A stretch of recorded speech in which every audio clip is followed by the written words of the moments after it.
Hello guys, you're welcome to my channel. If you're here for the very first time, my name is Okeoghene, and if you're a returning subscriber, thank you for subscribing.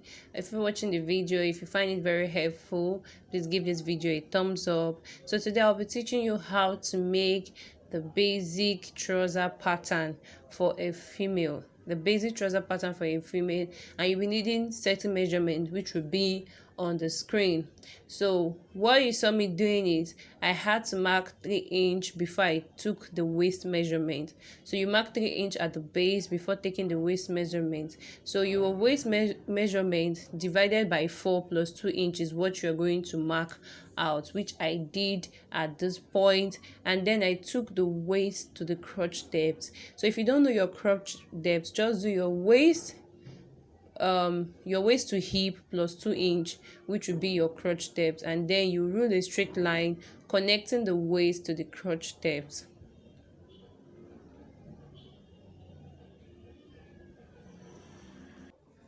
And then you rule a straight line backward, and that line you rule backward is called the crotch line. So what you would do at that crotch line is you would take your hip measurement divided by 4 plus 2 inch, and the hip measurement divided by 4 it's 11.25. 11.25 plus 2 inch, which is 13.25, which I am marking at this point. And after I marked the 13.25, I connected it to the waist. And so when you connect it to the waist measurement, connect it to the curve, which you will see me doing like so.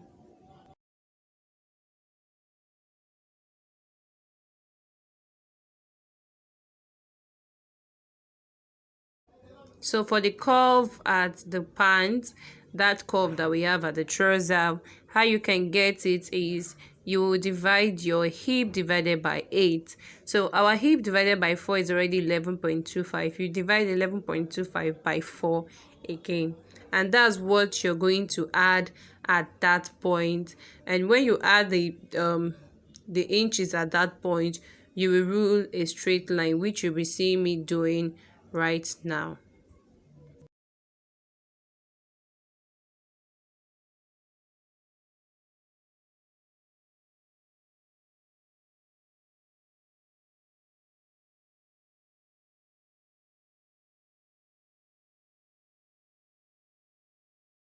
So to get the curve, you will take 1 inch out and you will mark, and when you mark the 1 inch out, you will curve from the point that you have taken. You will curve it to join that line that you took from the waist to the crotch line, like how I'm doing it. It will be a curve and not just a straight line, but a curve. So the next measurement you'll be taking, it will be your waist to your knee measurement, and you will mark your waist to your knee measurement and your waist to your pants length measurement. So I took the end of the paper as the pants the pants base. That's what it's not up to it, but I just took it like that, and then I marked the line from the waist to the knee measurement. Now we need to mark our lap.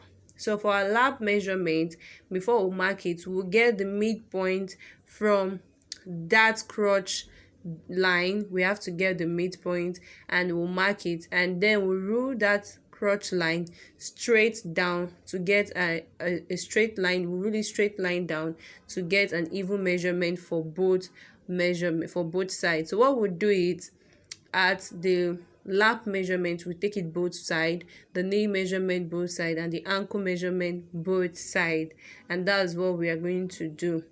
So to get the lap measurement, you will take 2 inch at the after the crotch line, and you will mark 2 inch after the crotch line.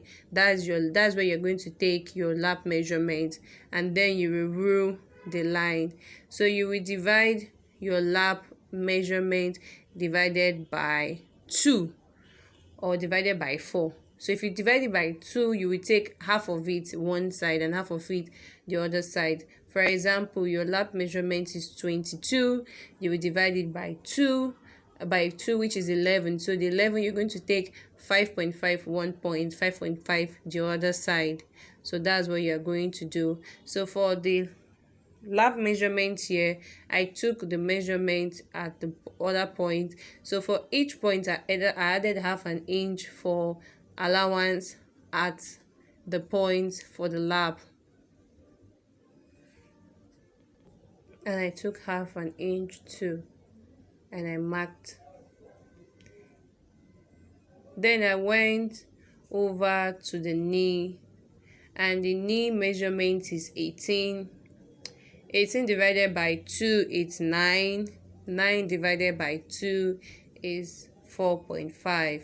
So I took the 4.5 at that point plus half an inch, which is 5.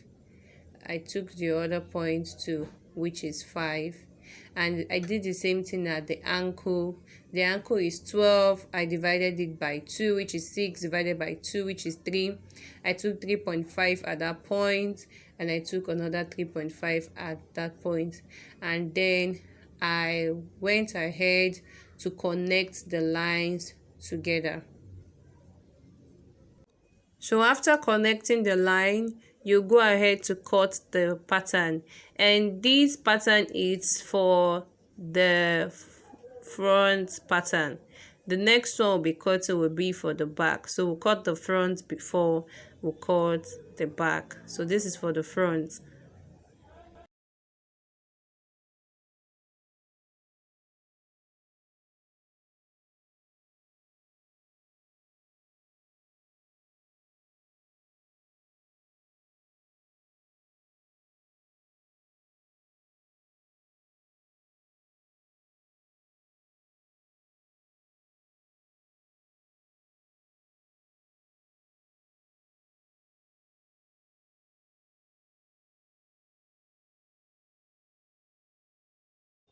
So for the back pattern, I have gone ahead to add extra inch to make it the full pant length. So when I want to cut on the fabric, I'll just place it and cut it. No need to add any extra length. So I've added extra pattern at the base to make it longer. So what I did is I took 1 inch at the up side, like the waist part. I took 1 inch at the back side to make it longer than the front side, and I went ahead to cut the edge of the back pattern to be equal with the front pattern.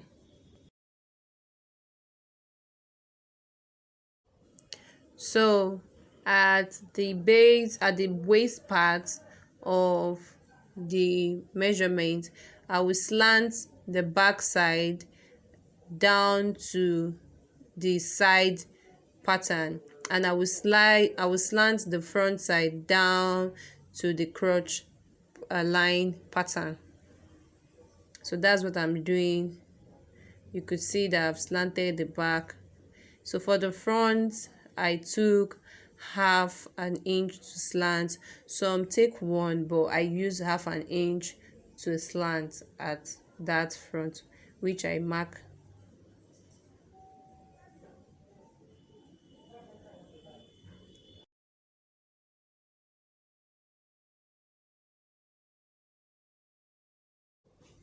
So what you will do next is the crotch line for the back pattern.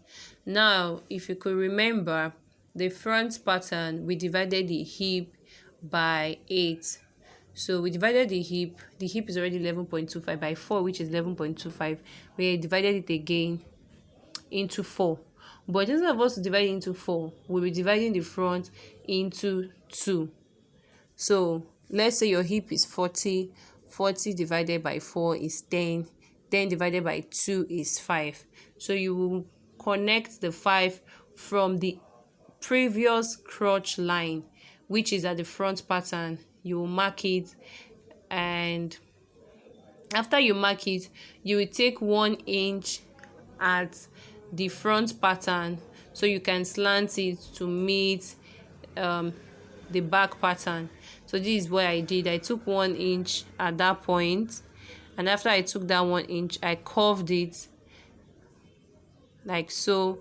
So after I curved it, since I can't curve it straight to meet the pattern, I took 1 inch up to the waist point. So I curved that line to that 1 inch allowance. Now when you're joining your pattern, when you cut on the fabric and you're joining it, you will see the need why all these allowance were needed at first. You will see why we use this allowance at first. So what I did next is I took 1 inch from the ankle point. I took 1 inch to the knee point, and then I'll rule a straight line from that 1 inch to the knee point. And I can't take 1 inch down to the crotch line because it will look funny.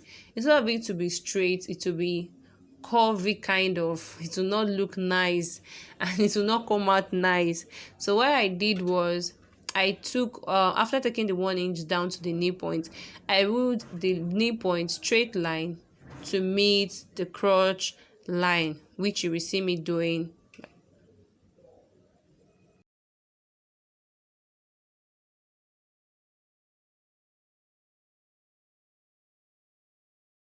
So this is it for the basic trouser pattern, and it's really easy and simple. So what I'll do next is I will cut the back pattern to be separate, so I can show you that this is the back pattern, this is the front pattern. And this method is actually good for those that want to cut basic trouser pattern. If you want to cut palazzo or trumpet trouser, you will still need this, but you only need it to the lap measurement. So what you see me doing now is I'm cutting the back pattern.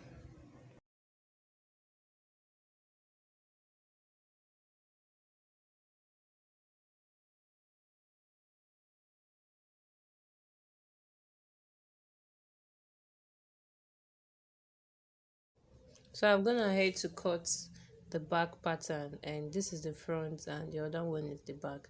The back is actually bigger than the front, and this is the easiest and the simplest way to cut a basic trouser pattern. And this can also, you can also cut your palazzo pattern from this pattern, and you can cut your trumpet trouser from this pattern, or any pattern that you want to make, any trouser pattern, you can actually cut it from this trouser pattern. So thank you for watching this video. Please do not forget to subscribe, like and share. Also give this video a thumbs up if you like this video. Thank you very much. Bye.